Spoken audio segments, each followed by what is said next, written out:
Buenas, buenas tardes, ¿me escuchan?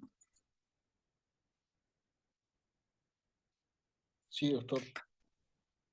Sí, doctor. Bien, vamos a continuar con la clase del día de ayer. Vamos a hablar acerca de, en esta oportunidad, de características respecto a la epilepsia.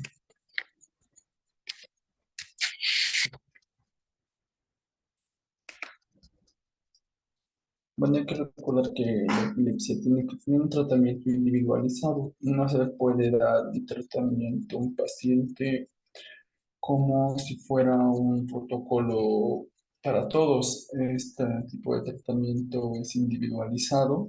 Y ya, por ejemplo, el día de ayer, pues consultaban y preguntaban cómo sería el tratamiento en el caso de una mujer embarazada. Pues desde luego, cada característica de un paciente, cada característica del paciente tiene una particularidad en cuanto al tratamiento. Muchos antiepilépticos tienen diferentes eficacias y grados de toxicidad. Algunos tienen afectación hepática, otras afectación renal, etcétera. Entonces, nosotros tenemos que tener en cuenta también que estos pacientes tienen que tener un control periódico con sus médicos para poder ver si están realizando algún tipo de una respuesta adversa o están presentando algunos datos de toxicidad. Depende mucho de eso. Por eso el tratamiento de la epilepsia se lo considera multimodal, ¿no? Porque ese tipo de tratamiento requiere más que todo evitar, no solamente, o sea, no solamente se trata de dar medicación, ¿no? También se trata de que el paciente siga algunas instrucciones y siga algunas recomendaciones que se le va a llegar a dar. Por ejemplo, se le debe evitar al paciente privar el sueño. O sea, tiene que tener un sueño de por lo menos 8 horas. No puede el paciente estar en vela, no puede estar con insomnio. Tiene que dormir porque la corteza del cerebro se irrita cuando los pacientes no duermen de una manera adecuada.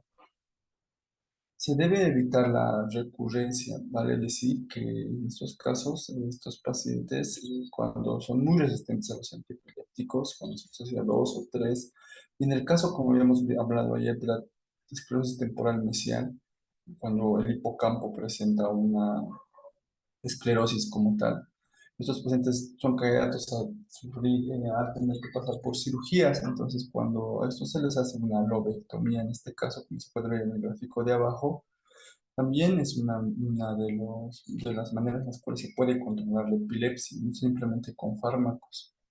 También debido a que son pacientes que toman tratamiento por muchos años y pacientes que requieren un seguimiento a detalle y que pues tienen problemas como tal, requieren también un seguimiento por un psicólogo o por medicina de psiquiatría que le llegue a utilizar algún tipo de medicamentos si es que ellos se encuentran con algún tipo de trastorno depresivo, ¿no?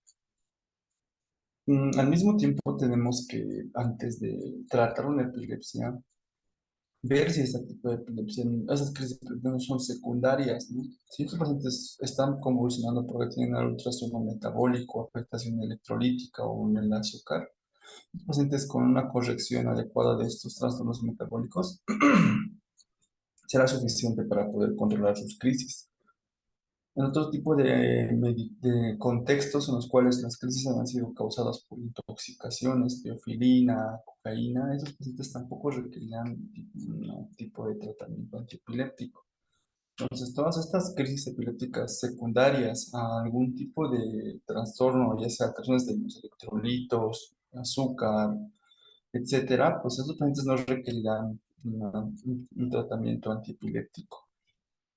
Se debe, por otro lado, tratar los subyacentes, por así decir, en pacientes que tengan lesiones estructurales, tumores, malformaciones arteriovenosas, abscesos cerebrales. Este tipo de pacientes no requerirán un tratamiento antipirético. En ellos se sugerirá, más que todo, dar un tratamiento más dirigido, ¿no?, a alteraciones estructurales, pero no siempre estas afectaciones estructurales suelen tener un tratamiento. Hay algunas malformaciones arteriovenosas que son múltiples, etcétera, que no van a poder ser, en este caso, ser intervenidas quirúrgicamente.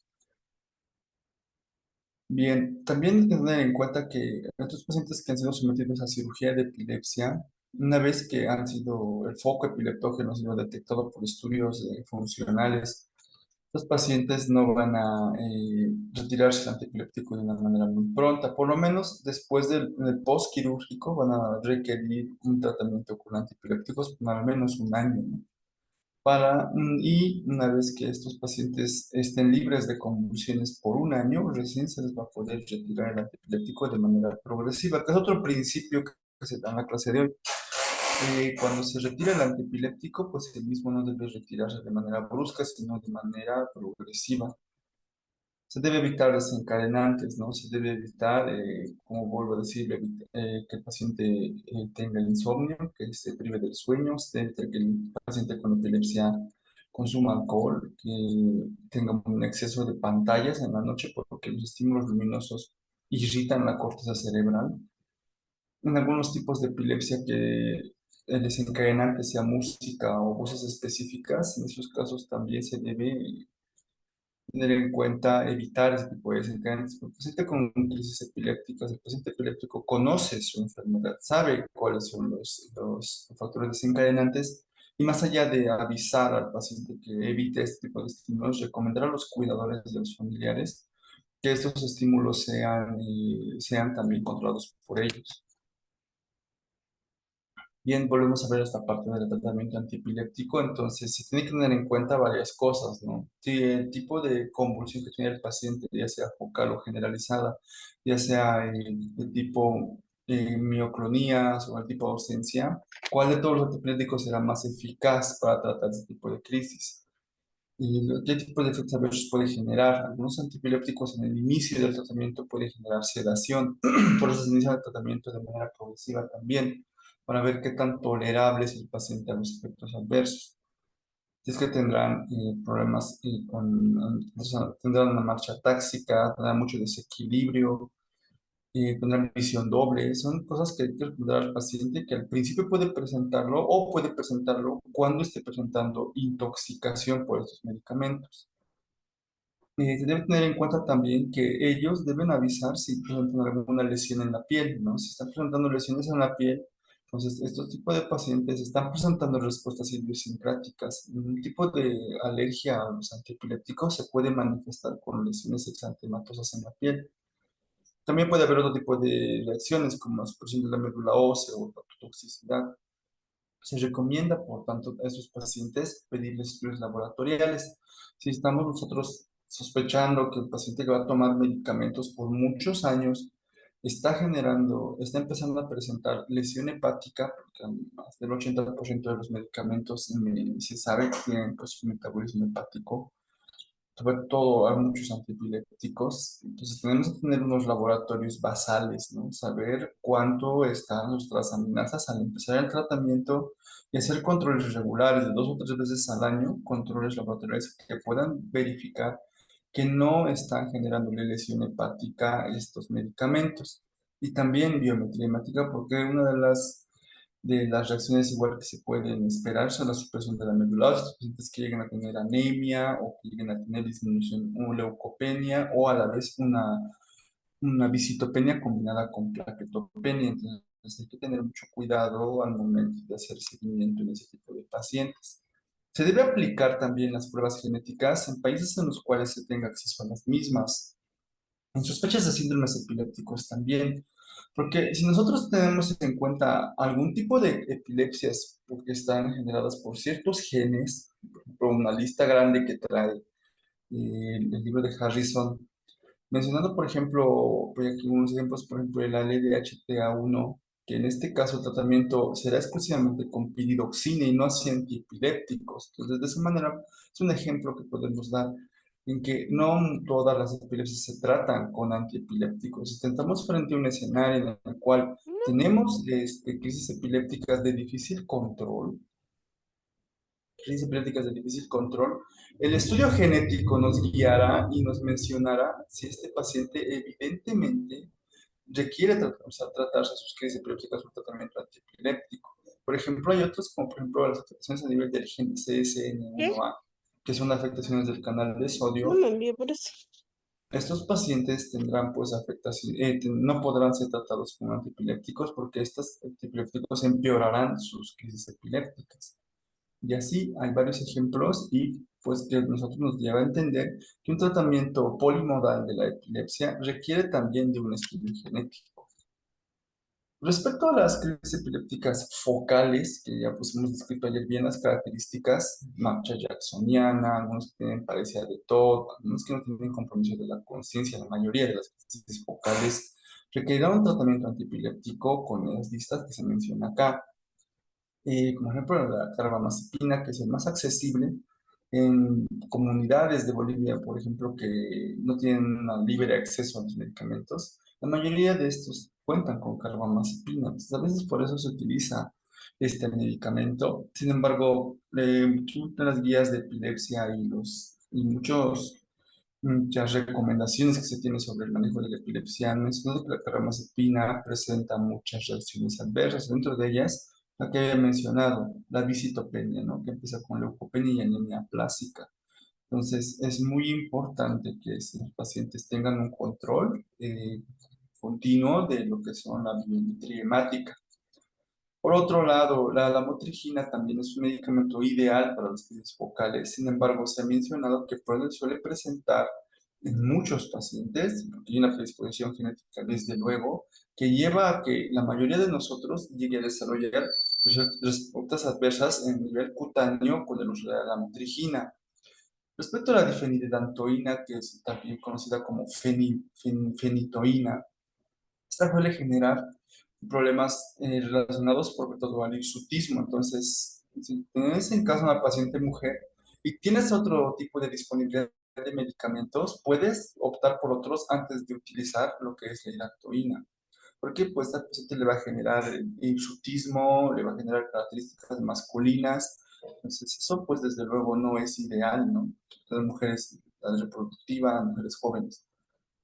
También hay que tener en cuenta que se puede utilizar el levetiracetam, pero hay que pensar también que esos pacientes, si traen ya trastornos psicógenos de fondo, pacientes muy ansiosos, con tendencia a la ansiedad y a la depresión, o son pacientes que tienen tienen hiperactividad, por ejemplo, el medicamento con el levetiracetam va a empeorar estos síntomas. Entonces, los pacientes con epilepsia focal, con trastornos psiquiátricos de fondo, el levetiracetam va a ser desfavorable para ellos porque tiene una reacción adversa de irritabilidad y genera mayor ansiedad.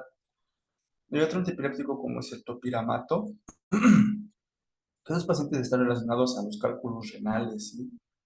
Y a un riesgo de glaucoma. Vale decir que si este paciente con epilepsia tiene como antecedente que sus familiares tienen cálculos renales o que él ya tiene el antecedente de enfermedades de lo que es la presión intraocular, entonces tendrás que escoger otro antiepiléptico antes de escoger, por ejemplo, el topiramato.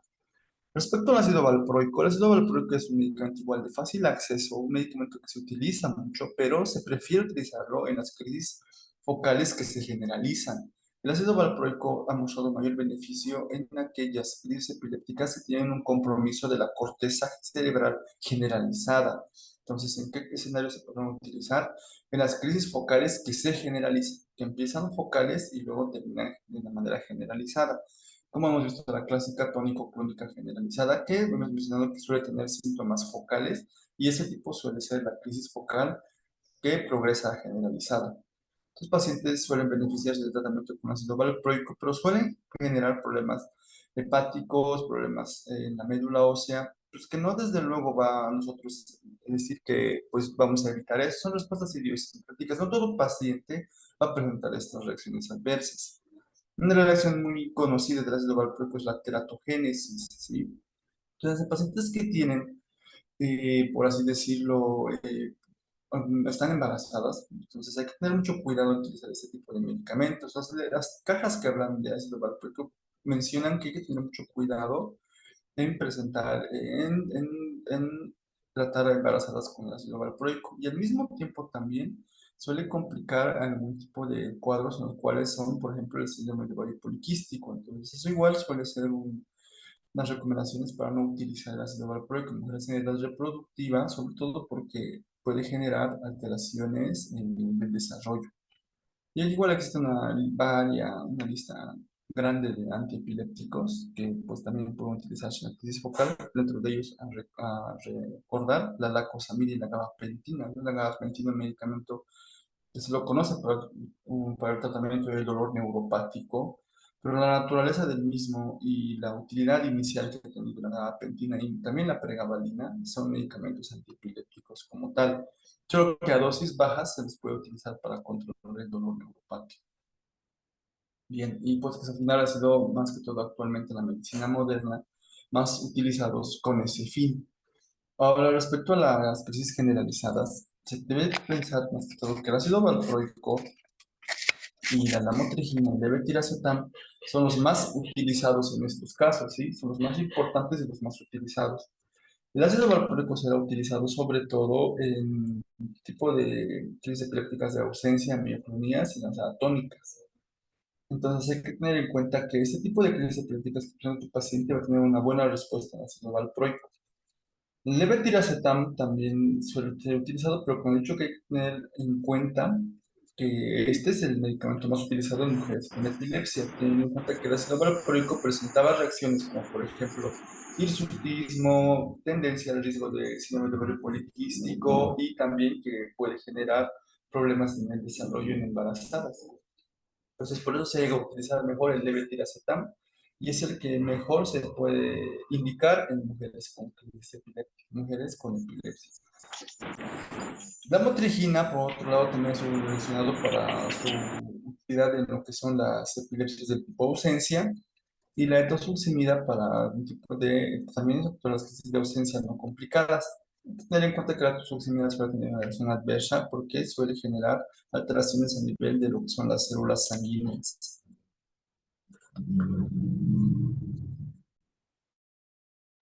Bien, por otro lado, se debe recordar, vuelvo a hacer énfasis en esto, que si existe una monitorización adecuada de los pacientes con epilepsia, se debe al paciente decir que no puede descontinuar el tratamiento de una manera, de un día para el otro. Si siente que está teniendo reacciones adversas como las que se ven acá, pues, lesiones cutáneas, reacciones cutáneas, el paciente debe acudir de manera inmediata con su médico para poder discutir estas reacciones, dar otro tratamiento, dar recomendaciones sobre esto y escoger un antiepiléptico adecuado para él. Entonces, no se debe mencionar al paciente que el tratamiento va a ayudarle, ¿no? A que las convulsiones que puedan controlarse las convulsiones, que el hecho de que retire el tratamiento de un día para el otro va a hacer que él tenga más predisposiciones a las mismas. Se debe también un tiempo ver que este paciente, si tiene reacciones adversas muy importantes, se debe reducir la dosis o se debe mencionar que si no está presentando reacciones adversas, se la pueda subir un poco más. Entonces, esto depende mucho ya del manejo un poco más estricto a partir de médicos relacionados a neurología. Entonces, si, por ejemplo, el paciente está teniendo muchos efectos secundarios, como por ejemplo somnolencia, se le puede indicar que puede bajar la dosis poco a poco, de manera progresiva. Esto va a ayudar mucho a que el paciente pueda ya otra vez volver a adaptarse a su medicamento y tener un apego más adecuado. Si nosotros vamos a incrementar la dosis, debemos tener en cuenta que debe pasar por lo menos un tiempo. No podemos de un día para el otro. Vale decir que si el paciente no está controlando sus crisis con el tratamiento que hemos iniciado, no podemos de manera inmediata subir la dosis. Debemos esperar por lo menos 5 semividas. Por eso los libros de farmacología nos hablan, ¿no? Que pues tienen 24 horas de vida tal medicamento, 48 horas, 72 horas. Entonces, estamos utilizando, por ejemplo, que si el ácido valproico, debemos aumentar, controlar y decir que por lo menos el paciente va a encontrar su respuesta terapéutica adecuada a las 2 semanas, ¿sí?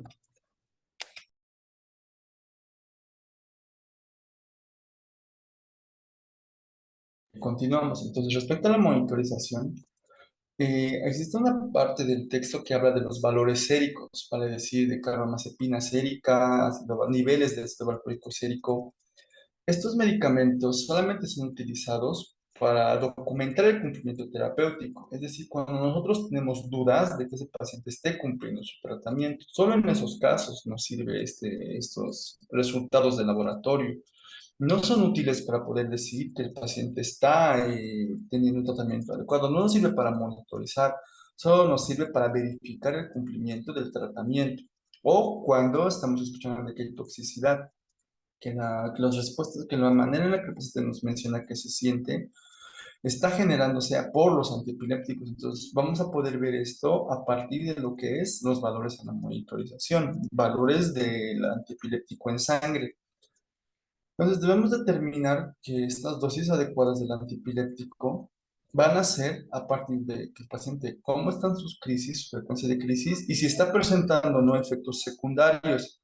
Entonces, estos dos parámetros van a ser útiles para que nosotros podamos determinar si el paciente tiene una dosis adecuada del antiepiléptico.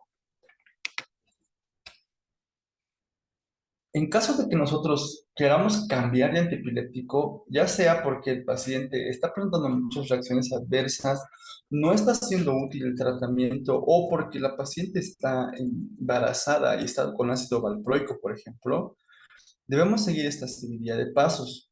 Debemos iniciar el nuevo antiplatelet. Por ejemplo, esa paciente está tomando ácido valproico y pues tiene plan de embarazarse. Entonces nosotros tenemos que retirar el ácido valproico porque el ácido valproico, como hemos dicho, que es un medicamento que puede generar teratogénesis.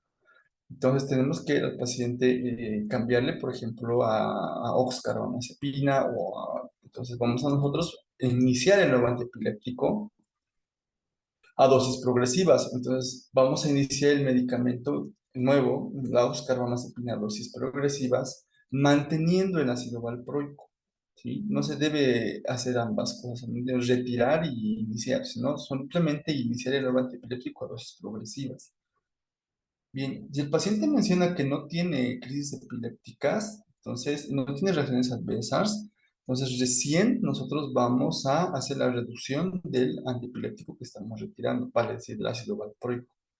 Una vez más, iniciamos lentamente el nuevo, mantenemos el antiguo. Todo va bien, el paciente menciona que hay buena respuesta, buena tolerancia al antiepiléptico, no hay epilepsia, no hay crisis epilépticas. Recién vamos a ir retirando el antiguo antiepiléptico, progresivamente.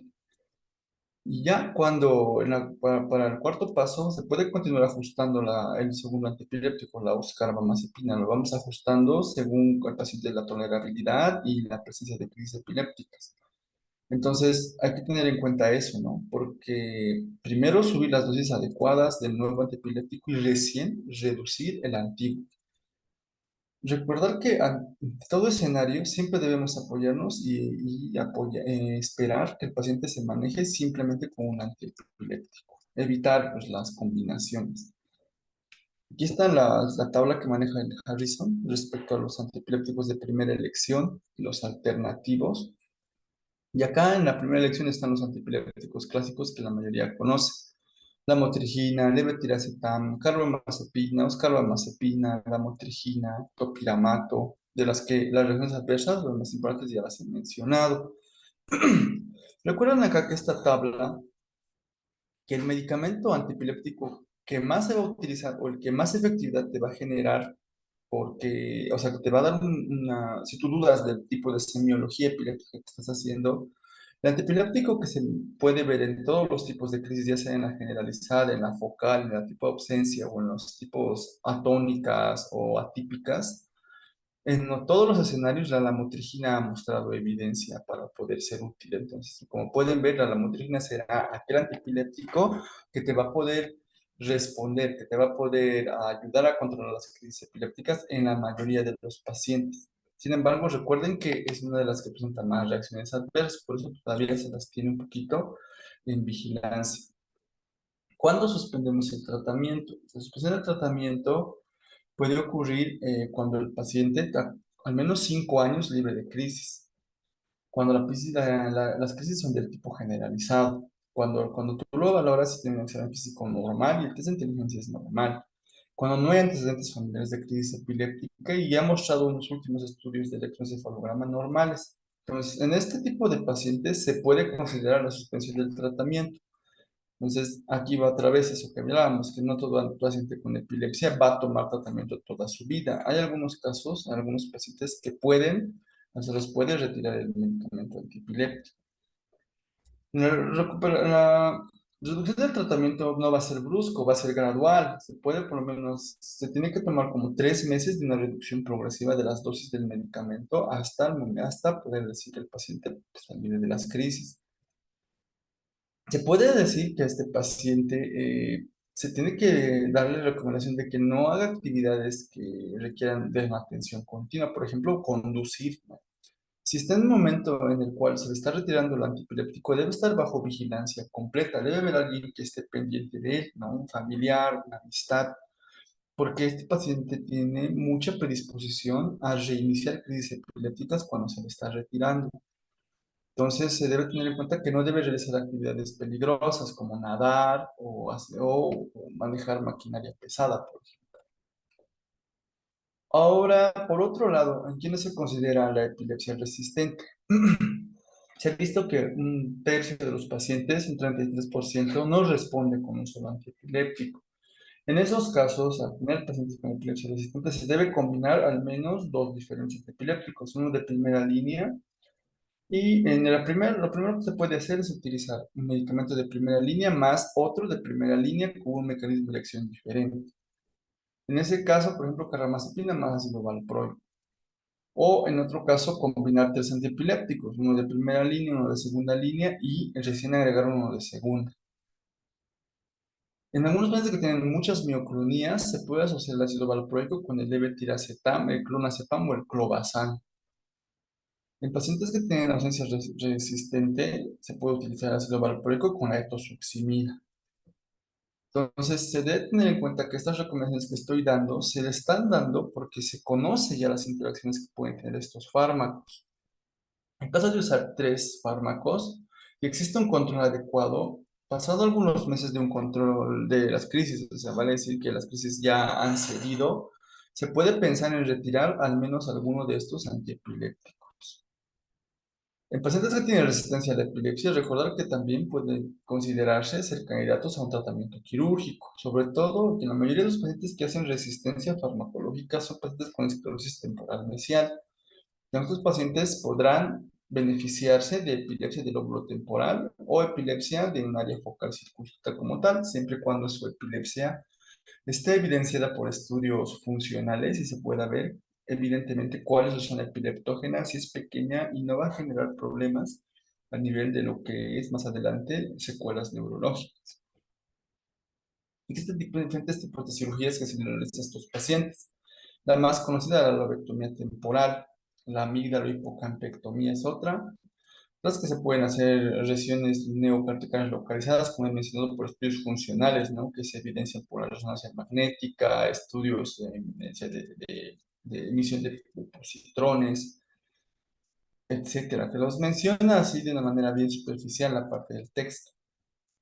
Los pacientes serán candidatos a realizar transección subpial, en otros de los cuales se puedan hacer hemisferectomías o resecciones multilobulares, hemimegaloencefalia, o sea, vale decir que los pacientes que hayan tenido, habíamos usado una resonancia magnética la clase de ayer, en la cual se podía evidenciar que todo un hemisferio estaba comprometido. En los pacientes que han vivido ya muchos años con un hemisferio comprometido, se les puede retirar un hemisferio y se puede evidenciar a este nivel que estos pacientes ya no tengan esos focos epileptógenos. Los pacientes que tienen síndrome de Lennox-Gastaut se ha evidenciado que en algunos ha habido beneficio con la sección del cuerpo calloso, porque recuerden que el cuerpo calloso es esa área del cerebro que conecta ambos hemisferios.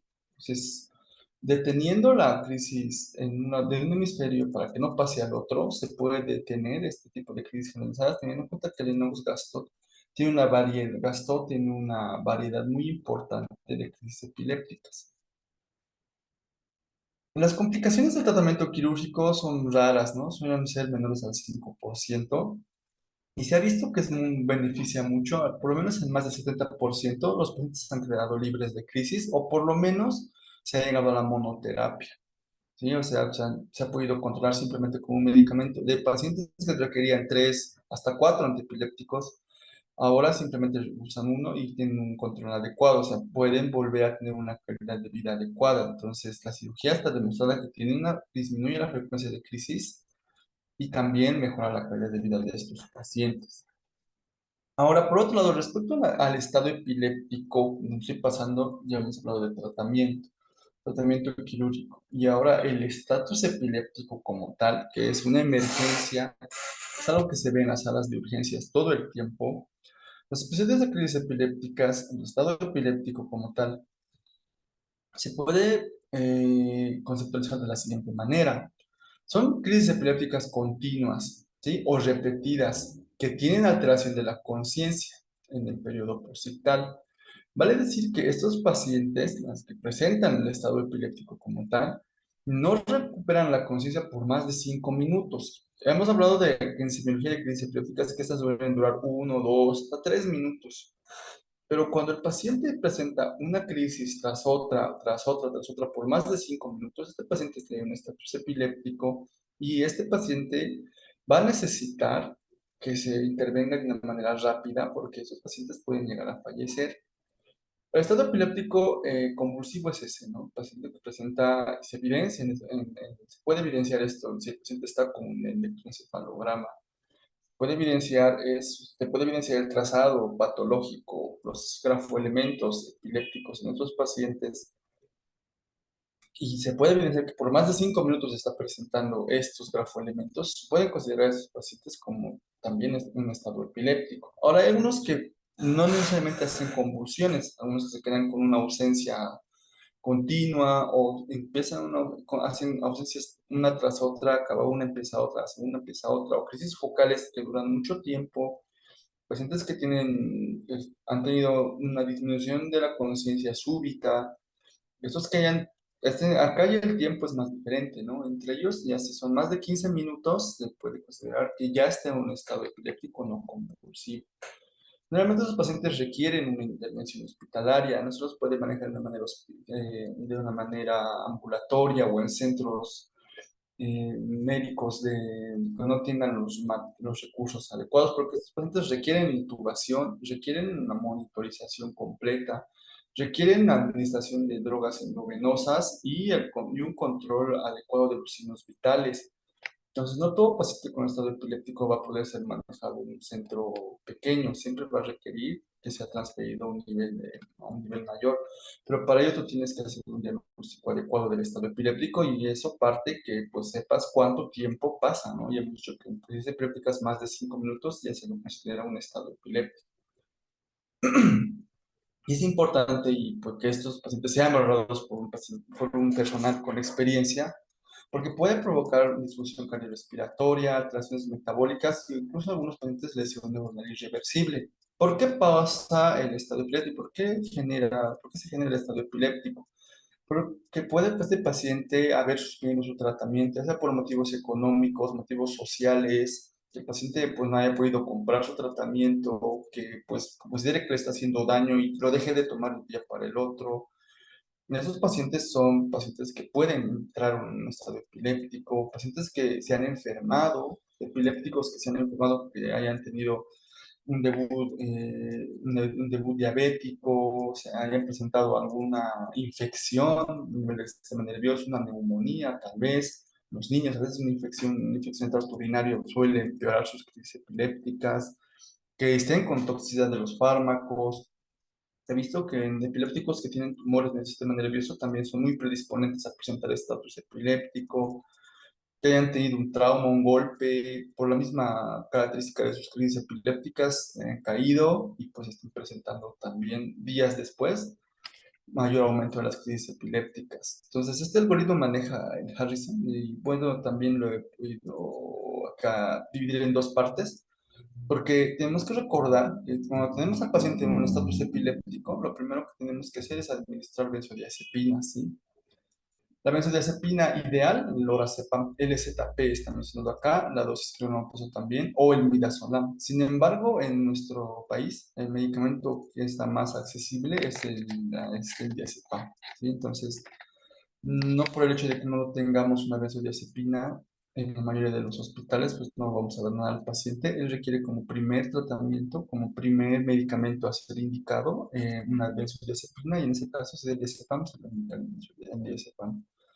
Posterior a ello, se tiene que utilizar un fármaco anticonvulsivo endovenoso. En la mayoría de los casos se usa el ácido valproico, pero en nuestro medio se usa la fenitoína. En el caso de que ya haya habido una respuesta, a este paciente haya mejorado, pues simplemente con indicar el anticonvulsivo endovenoso por unos días y luego pasarlo a vía oral será suficiente. Pero hay pacientes que tienen resistencia a la misma, o sea, 30 minutos y se van a seguir convulsionando. Esos pacientes son candidatos a recibir una dosis de midazolam o en este caso también puede utilizarse el propofol, o sea, pacientes que ya requieren pues, medicamentos anestésicos porque pues han generado un estado epiléptico resistente. Entonces, hay escalas, benzodiazepinas, fármaco anticonvulsivo endovenoso, si el paciente no ha respondido adecuadamente, se sigue utilizando otro fármaco antiepiléptico, anticonvulsivo endovenoso, levetiracetam, puede ser, topiramato. Y en caso de que este paciente no responda, se le va a pasar directamente ya a tratamientos anestésicos, ¿no? Ya dentro de una unidad de cuidados intensivos, ¿no? O una sala de cuidados intermedios. Todo esto ha sido pues bien descrito por ya con una recomendación de clase uno ya en estudios en cuales se han realizado con varios pacientes y en muchos pacientes multicéntricos de varios hospitales en los cuales se ha podido evidenciar que las recomendaciones que he mencionado acá, que he mencionado también el libro de Harrison, está pues bien descrito ya pues en evidencia científica. Respecto al estado epiléptico no convulsivo, es igual de urgente, pero no tanto como el anterior. Este puede generar a veces estar acompañado de alteraciones metabólicas, alteraciones del azúcar, alteraciones de los electrolitos. Entonces, se debe indicar que se debe modificar el tratamiento lo más pronto posible. Suele ser, como digo muchas veces, porque el paciente deja de tomar su medicación y pues que en todo caso lo que se tiene que hacer en estos tipos de estados epilépticos es reiniciar el epiléptico nuevamente. Ahora, hay que tener en cuenta también, bueno, fuera del estatus epiléptico, que los pacientes con epilepsias tienen pues comorbilidades. Vale decir que el hecho de que ellos convulsionen les genera pues de una u otra manera a largo plazo cicatrices a nivel de la corteza cerebral. Y eso va a hacer que sean pacientes, o incluso la misma naturaleza de sus antiepilépticos, les llega a generar disfunción cognitiva, que puede llegar hasta las enfermedades psiquiátricas. Entonces, son pacientes que no te van a entender del todo cuando les expliques la primera vez. Pacientes que van a requerir que les expliques no una vez, sino dos, tres veces cómo tomar su tratamiento, que siempre vengan acompañados de alguien que pueda guiarlos más adelante. Entonces, son pacientes que pueden tener, ¿no?, esas alteraciones cognitivas, por lo cual estos pacientes tenemos que tener un cuidado especial con ellos. ¿En quiénes se ve generalmente eso? Pacientes con epilepsia que tengan focos en el lóbulo temporal, pacientes con epilepsia que tengan anomalías intelectuales en el electroencefalograma, alteraciones en el desarrollo, o pacientes que tengan lesiones cerebrales, ¿no?, en el por alteraciones de migración neuronal, por ejemplo, que tengan unas tomografías, resonancias magnéticas con un parénquima muy alterado. Entonces, para que el paciente tenga un tratamiento adecuado, se debe hacer un tratamiento, se debe hacer dar recomendaciones también a la familia, a su grupo de amigos, a su pareja, a sus hijos, y mencionar que pues el paciente necesita que se le dé un tratamiento correcto, se pueda tener una comunicación adecuada con su médico para que podamos ver si este paciente está haciendo toxicidad o no la está haciendo. Muchos pacientes epilépticos suelen presentar depresión, ¿sí?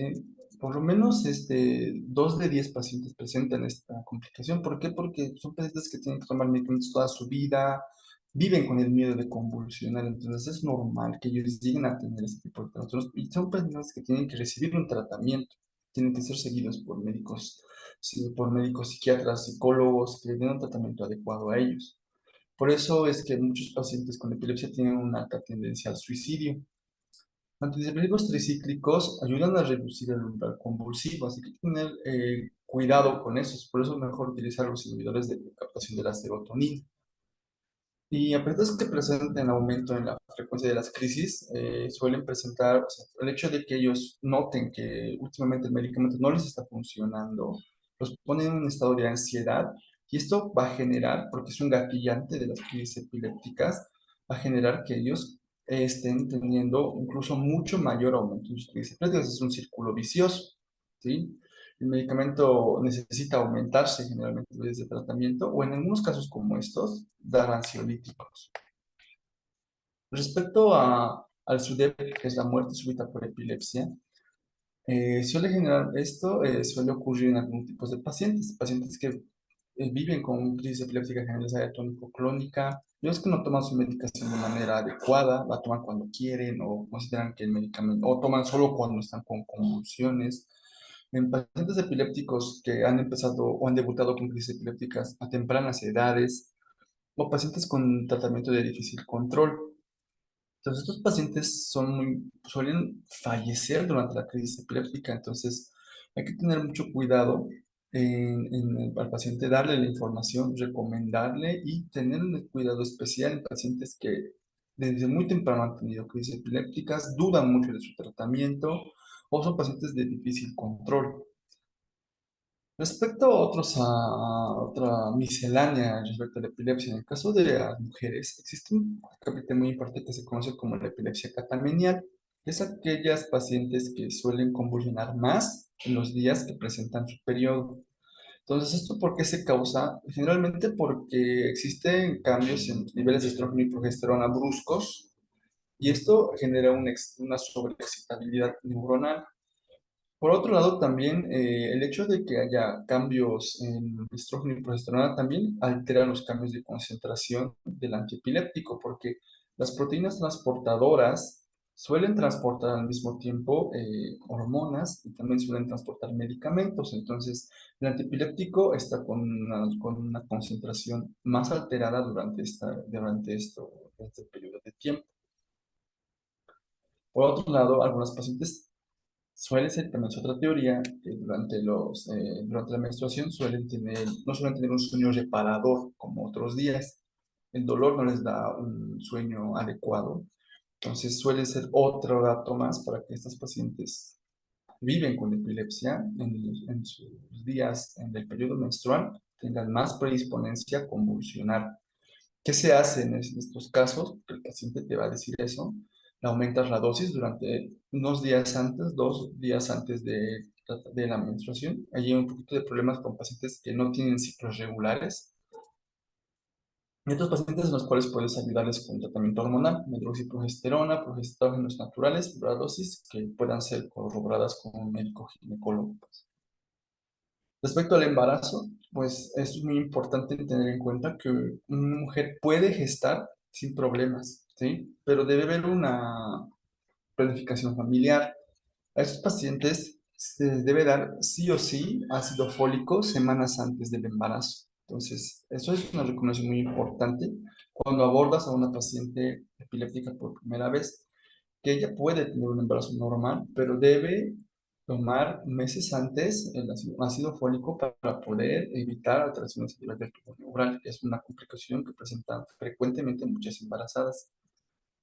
Respecto a la frecuencia de crisis, la mitad de ellas no va a notar cambios. Un 30% va a notar aumento en la frecuencia y un 20% suele notar disminución en la frecuencia. Entonces, acá entra también algo que había hablado en diapositivas previas, solicitar niveles séricos de antiepiléptico. En estos casos, se puede hacer la monitorización porque hay pacientes femeninas embarazadas que por diferentes características fisiológicas que genera el embarazo como tal, van a disminuir en cuanto a las concentraciones séricas de los antiepilépticos. Por tanto, el hecho de que disminuyan las concentraciones séricas de los antiepilépticos va a hacer de que estas pacientes requieran un aumento del antiepiléptico en ciertas etapas, sobre todo en el segundo trimestre de embarazo. Entonces, un médico neurólogo hace eso. El paciente empieza su embarazo, le pide los niveles de antiepiléptico en sangre. Y así cada 2 meses o cada mes, o cuando la paciente esté presentando cambios en la frecuencia de sus crisis, y según vaya disminuyendo o aumentando estos niveles séricos, se va a poder aumentar o disminuir el antiepiléptico. En todo caso, como ya he mencionado acá, un poco los que más utilizan son la oxcarbamazepina en todo caso, y se evita ante todo lo que es el ácido valproico. Como vemos acá, 5 o 6 pacientes embarazadas van a reportar más adelante anomalías fetales, sobre todo en pacientes que han estado siendo tratadas con ácido valproico. Aquí se evidencia esta foto muy clara, ¿no? Los ácido valproico casi siempre tiene este gráfico, ¿no? No tomarse en el embarazo. También se debe tener en cuenta que a veces se ve la parte del riesgo-beneficio en pacientes que tienen crisis epilépticas de difícil control. Continuamos el tratamiento como terapia, disminuimos la dosis. Generalmente se trata de disminuir la dosis el primer trimestre de embarazo porque es el mes en el cual existe lo que es la organogénesis y la etapa más importante del desarrollo embrionario. Se puede recomendar, como he mencionado, la toma de folatos de 1 a 4 miligramos día, sobre todo en antipilépticos que tienen efectos antifolato. La mayoría de los medicamentos que se utilizan para las crisis focales, por ejemplo. También tener en cuenta que pacientes que utilizan la hidantoína, como es esta la fenitoína, la carbamazepina, el topiramate, fenobarbital y la primidona, son medicamentos pacientes que pueden aumentar el riesgo de tener hemorragias en el recién nacido, porque también presentan alteraciones a nivel de los factores de coagulación. Por lo tanto, si tenemos una embarazada que está recibiendo esos antiepilépticos que los puede utilizar, sí, esos antiepilépticos los puede utilizar, los está utilizando, a esos pacientes se les tendrá que dar 20 miligramos de filoquinolona vía oral las últimas 2 semanas del embarazo para evitar esta complicación, la hemorragia del recién nacido secundaria a uso de antiepilépticos. Y al nacer, el recién nacido va a recibir 1 miligramo vía intramuscular de filoquinona, que pues generalmente se da a la mayoría de los niños, pero en este caso se debe hacer énfasis en que este paciente sí o sí debe recibir al momento de nacer para evitar hemorragias durante los primeros días de vida. Tener en cuenta, por otro lado, la anticoncepción, carbamazepina, la hidantoína, que es la fenitoína, son antiepilépticos que se utilizan más en contextos en ciudades pobres, fenobarbital, topiramato, son antiepilépticos que disminuyen la eficacia de anticonceptivos orales. Por tanto, tienes que tener en cuenta que si tu paciente femenina utiliza ACOS para poder controlar la fertilidad y es epiléptica y usa uno de estos antiepilépticos, es muy probable que ella esté embarazada. Entonces, se debe probar en este caso otro tipo de métodos anticonceptivos, aunque utilizan algunos métodos un poquito más, con un poco de intervención, más o menos, por ejemplo, los implantes, por ejemplo, en todo caso se utiliza y se ha mencionado mucho por los ginecólogos, el uso también de la T, ¿sí? Entonces, este tipo de dispositivo intrauterino, ¿no? El dispositivo intrauterino suele ser también uno de los más recomendados en los pacientes con epilepsia. Respecto a la lactancia, la paciente ya hiciste su seguimiento adecuado durante su embarazo, los niveles, también nació bien, sin problemas. El paciente respecto a la lactancia también va a tener dudas. Tener en cuenta que los antiepilépticos pasan muy poco, ¿sí? El que suele pasar menos es el ácido valproico, pero el que suele pasar mucho más es el levetiracetam. Pero a eso pues, no se le generan muchas reacciones adversas en el niño. Entonces se sugiere mantener la lactancia materna. No puede recomendarse que por el hecho de que tomen antiepilépticos se le deje de tomar, se le diga a la mamá que deje de darle de lactar a su bebé.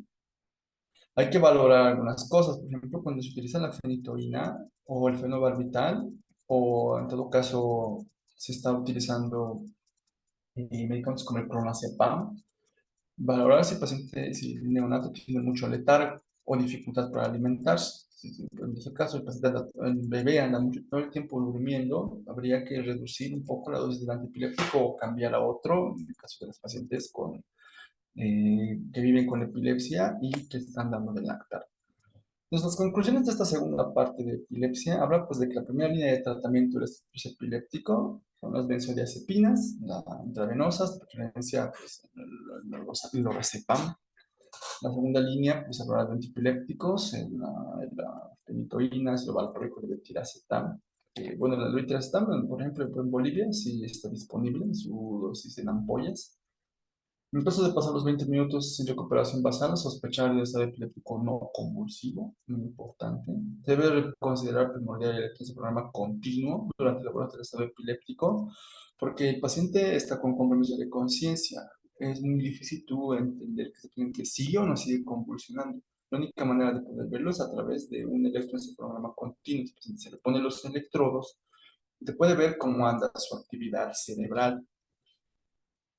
no se debe retrasar el tratamiento del estado epiléptico, ¿no? El paciente ya ha pasado está pasando los 5 minutos con crisis epilépticas continuas, más los factores de riesgo que ya te dije, abandono reciente del tratamiento, reducción reciente del tratamiento, que esté con alguna enfermedad de fondo, una infección muy fuerte, una alteración de los electrolitos en el azúcar, pues tú te tienes que llevar a actuar rápido, ¿no? A utilizar lo más pronto posible un medicamento de tipo benzodiazepina intravenosa y ya empezar a utilizar también dosis como la fenitoína o el ácido valproico o el levetiracetam ya en dosis de bolo o en dosis de mantenimiento continuo. Bien, esa es la última diapositiva que tenemos acá. Debido a que esta clase pues es una clase que tiene dos temas, porque voy a hablar también de síndrome de demencia un poco más adelante, voy a pasar ahora a las preguntas y pues más adelante en la diapositiva final del día de hoy podemos responder algunas, que desde luego hay varias, pues, de epilepsia, ¿no? El tema de epilepsia tiene muchas dudas generalmente, muchas preguntas, tiene pues desde luego se hacen talleres, se hacen capacitaciones, se hace de todo para poder, en cuanto a epilepsia, porque es una enfermedad muy frecuente. Entonces acá les dejo un caso clínico para que puedan verlo unos minutos y voy a ir complementando algunas cositas para poder ir respondiendo algunas preguntas más adelante, porque pues ya estamos en la etapa de preguntas.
Bien, vamos a dar algunas aclaraciones sobre el caso clínico acá y pues lo interesante que se está mencionando acá una epilepsia refractaria al tratamiento, ¿no? El paciente que está utilizando tres diferentes medicamentos, los niveles de antiepilepticos son entre los rangos terapéuticos, pero el electroencefalograma muestra grafoelementos pues, que mencionan que el paciente está con un descontrol en cuanto a las descargas sinápticas en la corteza. Recuerdo que en las mujeres no reproductivas, el medicamento ideal va a ser el levetiracetam. Por eso es que se está rotando en este caso, en relación al levetiracetam. Y pues recuerden que lo primero que se hace es iniciar el levetiracetam de manera progresiva. En este caso, estará por un momento tomando 4 antiepilépticos. Y luego más adelante, cuando el paciente mencione que ha habido un cambio en su frecuencia de crisis, se le va a ir retirando poco a poco el clobazam. Entonces, en estos pacientes, pues si se le hace estudio, por ejemplo, de estudio funcional, ya en institutos un poquito más avanzados, o siendo vista por neurocirujanos de epilepsia, pues ellos considerarán, pues, que esta paciente pueda o no entrar en una cirugía de epilepsia, Puede utilizarse como algunos tipos de métodos como la estimulación del nervio vago o la dieta cetogénica, si es que el levetiracetam se quede corto al momento de responder, ¿no? Entonces, también por otro lado, al esta paciente, al ser una paciente que pues, toma sertralina, el hecho de que tenga depresión suele hacer que muchos pacientes con epilepsia dejen de tomar su tratamiento, lo tomen de una manera muy discontinua. Entonces, hay que tener en cuenta que, pues, en estos casos, la valoración por un especialista del área de la salud mental es muy importante.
Muy bien, para que no se haga tan larga la sesión del día de hoy, voy a comenzar.